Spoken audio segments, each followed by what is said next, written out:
Hi everyone, I'm Anthony O'Flynn. This is an energy update for the autumn equinox in Southern Hemisphere, which is obviously the spring equinox in the Northern Hemisphere. Equinox will be here in Australia at Queensland time, 1:08 p.m. on Wednesday the 20th of March. So that's basically this Wednesday coming up. And equinox is a Latin term coming from equi, which means equal, and nox is night, equal night. It's basically referring to the fact that the day and the night are of equal duration, and it's one of the four cardinal points.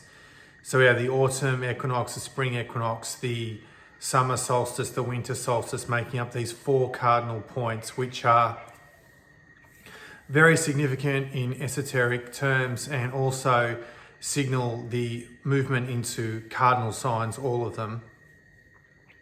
So we're moving from mutable water, Pisces, into cardinal fire, Aries, at the equinox. And this is basically astrological new year. So we're moving into what really is the period of New Year's Eve and New Year's Day with the equinox. And this is a key moment actually, because it is the first sign. Aries, the first sign. The verb for Aries is I am. It's basically the beginning. And so in times like this, it's such a pivotal moment. It is very good to put good intentions, suggestion, affirmations, into this idea of new beginnings. Obviously, people do that on the 1st of January with the Gregorian calendar, which is highly inaccurate, but that's another matter altogether. But this from an astrological point of view, where the sun is moving into Aries, and these first degrees of Aries are considered to be by people like Sri Yukteswar, who was the guru of Paramahamsa Yogananda, to be the most important for the year. That's taking out considerations such as various configurations and transits, which may be more significant, as the years pass, depending on what's happening with the charts, and the ephemerates. But as a generalization, this moment is a really important one to turn a new leaf, to start a new chapter, for new beginnings, as the equinox really, obviously in the Northern Hemisphere, it's the spring, which is always considered to be such a beneficial time because the weather there is not as favourable for farming and all these sorts of things. So Sri Yukteswar was a spiritual giant, and interestingly, his interpretation of the Yugas in his book, The Holy Science, is actually starting to become, firstly more widely known, and also at the same time is starting to be critiqued in a different way, that questioning its accuracy. Now, I'm one of those people as well. I do question the accuracy of his interpretation of the Yugas at many different levels, which that information I'll save for another video. But what is significant in this view is that I think that he is looking at the map instead of the territory. And the idea that we've actually exited Kali Yuga already, and have done for some time, according to him, is not correct at all.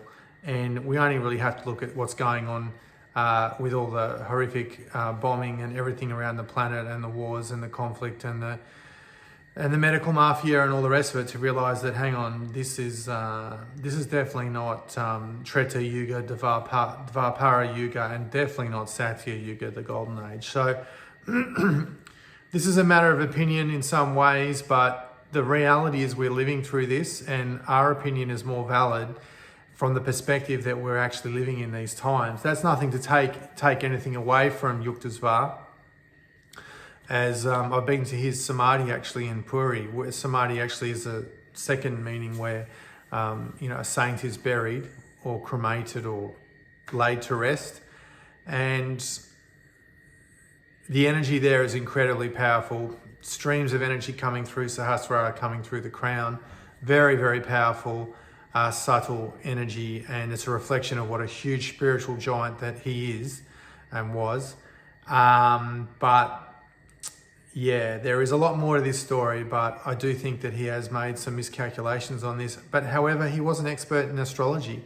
He, in the autobiography of a yogi, he gives Yogananda an amulet to wear to help protect him and so on. And there are a lot of astrological influences around that. So we will connect with these cycles of time at a much deeper level as we move through this shift in real time. And so this video I wanted to make on the equinox for the energy update would really just focus, at least this one, on the spiritual dimension of things, because in the video I made for the new year, I actually didn't get to that because I just ran out of time. I had too many things to do, but I wanted to put this first this time, and at least one aspect of this, because many of the things that I've said in the previous videos at the start of the year for the forecast for 2024 have already proven to be correct, and I think that those trends will intensify. So what I'm referring to is the trends in the precious metals market, the trend in the crypto market, many people expecting the halving of Bitcoin, which will take place next month to signify the beginning of another bull run. Very contentious when you discuss price action in crypto. There has been a dip from all-time highs in Australian dollars in Bitcoin, but it's actually starting to steady now and come back. Where it goes from here, nobody knows. And everyone's got an opinion on crypto. And in my view, the people who have the strongest opinions on crypto often hold the least amount of crypto. There seems to be a correlation there. So those forecasts have already come correct. The pace of events, I mean, I predicted that the pandemic narrative would fall apart years ago. I just said it would take some time. And we're seeing that. I mean, I don't want to get on a tangent with this, but it is actually staggering, the actual official information and statements and so on that's coming out, and court cases and the whole thing. That what a debacle this actually really is turning out to be. And it always was. It was never a legitimate emergency. And what to say? I mean, if you haven't figured that out by now, it's totally fine. But that leads on to what I wanted to talk about from a spiritual dimension, particularly in regard to the pandemic, that I wrote this tweet a year ago. So this trend isn't necessarily new, but I wanted to touch on this in this video. And I saw this reposted, actually. I put it on Facebook, and then someone had taken it and put it in a group, which is fine by me. It's fine. I don't have any problem with that. But what was interesting is actually the big response to that tweet, because I had written this over a year ago, and now it's becoming much more relevant, and it's relevant on a spiritual dimension. So I'll read out the tweet so you understand the context that I'm giving this these comments. If you haven't had the juice, stay humble and don't gloat. There's a lot of people out there who are now regretting taking it, and any smugness they had is now turning to dread. Just be grateful you had the eyes to see, and always remember, pride comes before the fall. And the juice I'm referring to is that one. And it's interesting that in these cycles of time, it's actually relevant for the bifurcation of consciousness, or the splitting of realities and the splitting of consciousness, which is now accelerating on this planet. Because when the hysteria started about getting the juice, and that it was, you had to have it and everything, and not everyone, of course, but there was a lot of attitudes of total ridicule and people being alienated and sort of pushed aside, and even treated as a second-class citizen. So in case you've forgotten, the people that didn't have the juice, at least in Queensland, weren't allowed to go to New South Wales. They weren't allowed to go to restaurants. They weren't allowed to go to cafes. I even couldn't go to a comedy show I was going to go and see. I got my ticket refunded. I couldn't go to the movies, couldn't go to like many other places. And basically we had a situation of apartheid or segregation here in Australia, which in my view, too many people have just kind of conveniently forgotten about what actually happened, and that the majority of society just endorsed it and went along with it. And so the people that weren't conforming to the mass formation psychosis were ridiculed, ostracized, alienated, and belittled by people. And it was a very humbling experience for a lot of people, and it was a very eye-opening experience in a lot of ways, particularly as a reflection or a revealing of people's consciousness. Have people grown from those years or not? Some have, some haven't, and I'm not here to judge anyone on their level of evolution or what they need to experience at a soul level.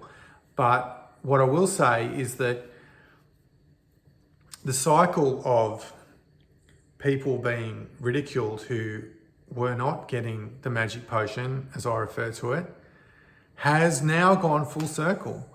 And that's reflected in this tweet that I wrote. And it was a year old. It's over a year old that I wrote this. But the question is, from an evolutionary perspective and from the awakening, this is the important part for people who are on this journey. The people who won't ever acknowledge they were lied to. They have too much pride. And then there's other people who are deeply ashamed of how completely disconnected they were, how much in a state of fear they were, and how much in a state of conformity to a whole lot of so-called regulations, belief systems, whatever you want to call it, that are now turning out to be more and more 100% completely incorrect. 100% lies, 100% false. And that is irrefutable. Now, wherever you're at as far as your own integration into this new information, this new understanding, well, that's your own personal journey, and not really what I want to comment on. But what I do want to say to the people who this is relevant for, this tweet, is that are you now in full circle? Are you the one who's able to actually be in a state of equanimity and balance and non-judgment and humbleness? Because if you go into the gloating mode and this kind of I told you so, which, let's face it, we're only human, we all do that a little bit to one degree or another, or at least illuminate the fact that this is the truth. It's the emotion that comes with it that's the important thing. Is there a lot of pride? Is there a lot of, even at terms, is there hatred? Like we saw hatred for people that weren't going along with the magic potion. But for you on your soul journey, are you able to look at that and basically be the bigger person? Because you won't get an apology from most of these people anyway, so there's no point waiting for one. They're not basically on that path of rapid evolution, many of them, that they're able to see the error of their ways and actually take some action around that, which personally, I don't really have a problem with it. But my comments, or the way I'm framing this now, is that where do you go from here with this new information that you knew all along that's been confirmed? Whether you knew it because you had access to different information, some of the experts, whatever, that's really secondary. What's important really for us as an awakening collective, and people who have had the magic potion are on this journey as well. It's just that I'm referring to this specific aspect or this specific soul group that will you be the one who can maintain the humility and not gloat, at least excessively, and create further conflict and division through this? Because that's exactly what the globalists want. They want this division. They don't care how it's created, whether it's left versus right, whether it's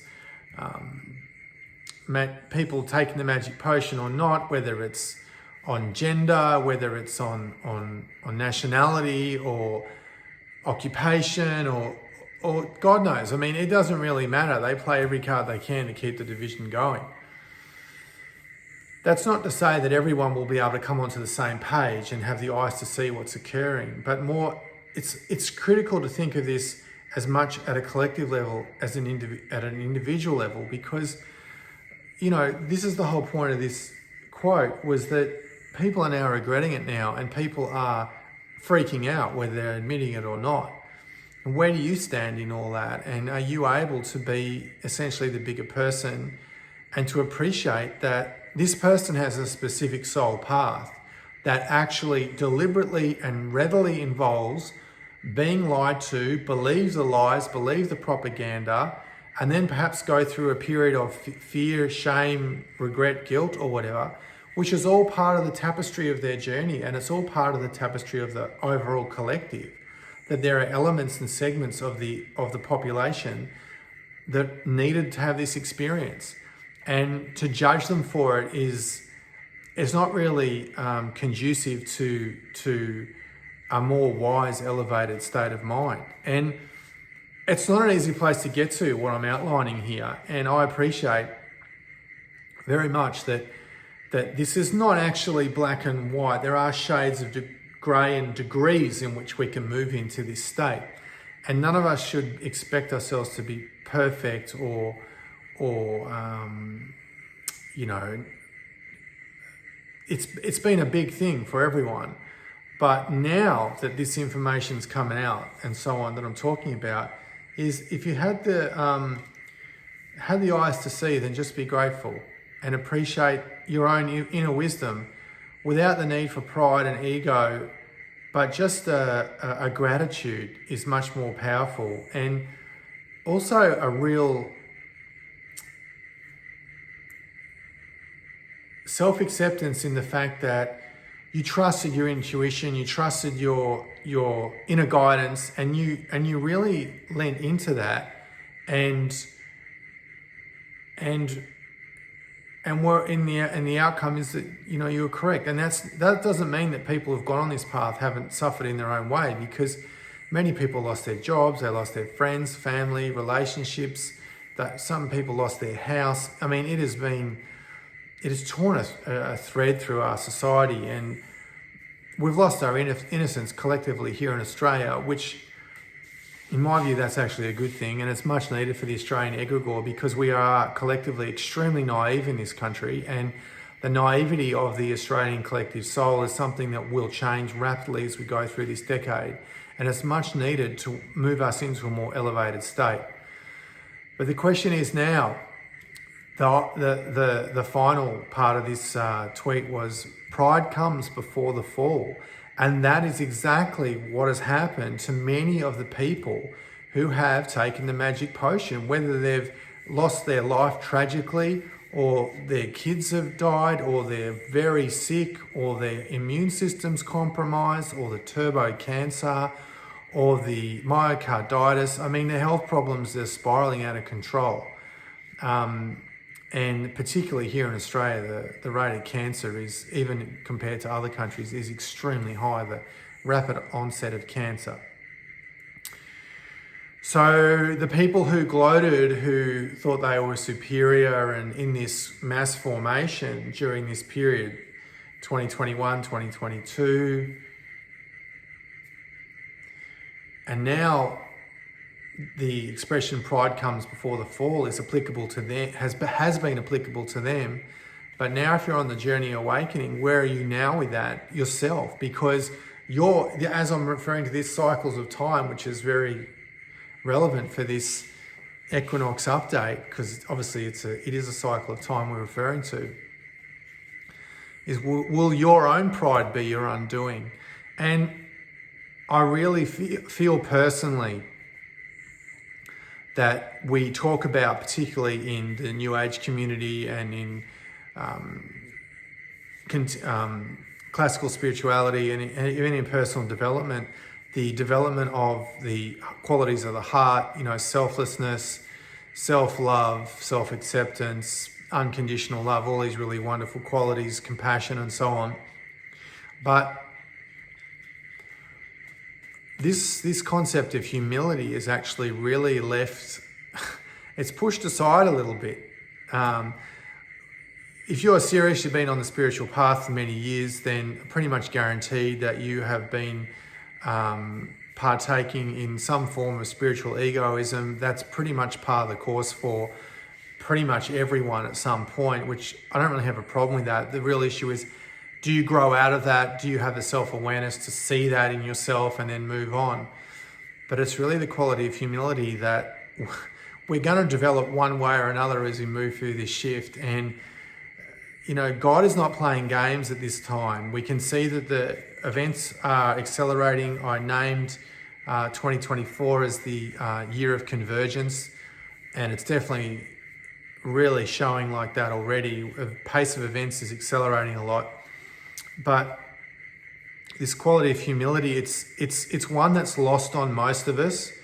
We don't have a great relationship with humility and what that really means. Often we think it's actually to do with being inferior to someone, and it's not.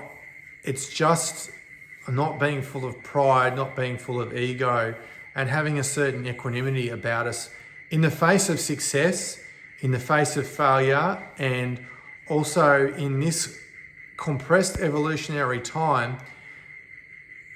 We will cultivate humility here in Australia one way or the other. That doesn't mean that you can't be grateful of material possessions or success or abundance and wealth. Far from it, actually. It's a program that we've been programmed by social engineering to actually think we should be impoverished to be virtuous.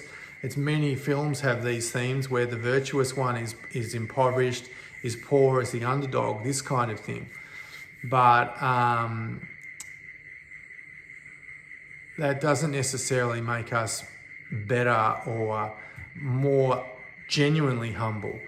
So it's not that either. And many of these things are a bit too complicated actually to go into this video. But the point really here is that pride comes before the fall, and we have to be vigilant about this. And as I said, it's in degrees. It's not black or white, because in this way we can move into the higher realms that are connected to the heart more, and we can just be grateful that we have this embodied wisdom. And this is what's so lacking in Australia, and I'm sure if you're watching this around the world, you'll see it in your own country, is this embodied wisdom that people who have this kind of veneer of wisdom, this veneer of knowledge and so on, and credentials that society deems as being valid,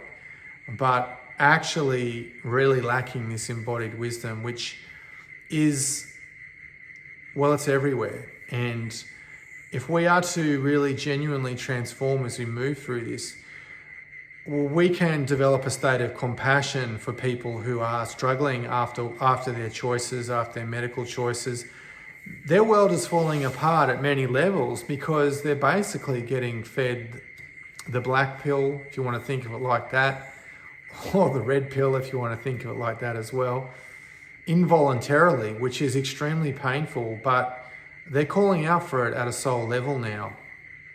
And it's important to have compassion, because for them the world is very confusing, particularly if they've embarked on this journey. There's a certain element in a soul group that is literally completely blocked, and this is a reflection of the bifurcation of consciousness, that they cannot understand what is happening.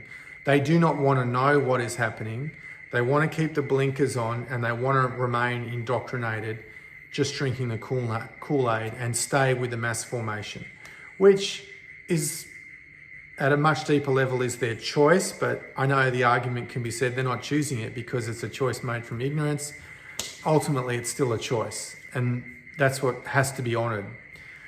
But the people who are starting to, even if they're not vocalizing it or verbalizing it, who are starting to actually see that the illusions, the illusions are fading out gradually, they're in a very confused state because they're understanding that the story's not adding up, that perhaps they're being lied to, and so on. And in some ways, the fear is intensifying because their certainty and safety in the herd is actually diminishing, and now they're starting to embark on this path of, true empowerment and connecting to their own individual wisdom and their own hero's journey, if you want to think of it like that, or it's actually a rising of consciousness at a metaphysical level to Manipura chakra, because they're leaving the herd of Svadhisthana chakra, the collective, and moving into a state of individuality of Manipura chakra. So this is a huge leap in consciousness in itself, but to be doing this at a soul level in just a few years is like a quantum leap for people on this journey. So I'm really excited to see what comes in the long term of this path, but I guess coming back to the tweet that I wrote, to not get caught up in just being right and being proud about it, because you knew you were right all along, and some people enjoy the safety of the herd and the crowd, which has actually been their downfall and will continue to be, because this thing is only just getting going. We are only really we're still really in the early stages, actually. I mean, I haven't even touched on the UFO phenomenon in this video, and some of the paranormal phenomena that's starting to occur more broadly on our planet. And the pace of events will only accelerate, and even just coming into Aries, it's cardinal fire, so it's giddy up time when the sun moves into Aries. It's a good time to get stuff done and start new projects and take some action in the cardinal fire sign. So complex thing with different astrological configurations, but yeah, that's just some food for thought for me on this equinox. And have a great equinox, everyone. I've got plenty more to talk about with other things, but the universe now is calling out for people to really, for the collective, to really start to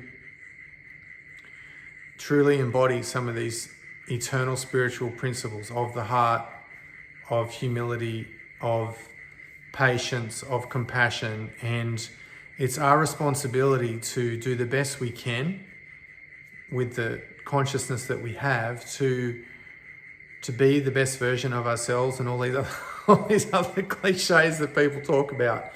But it's the universe is calling out for it. It's time to do like proper meditation. This is what I'm finding in my coaching sessions. If you want to contact me, if you want some support with your development, with coaching, mentoring, let me know. But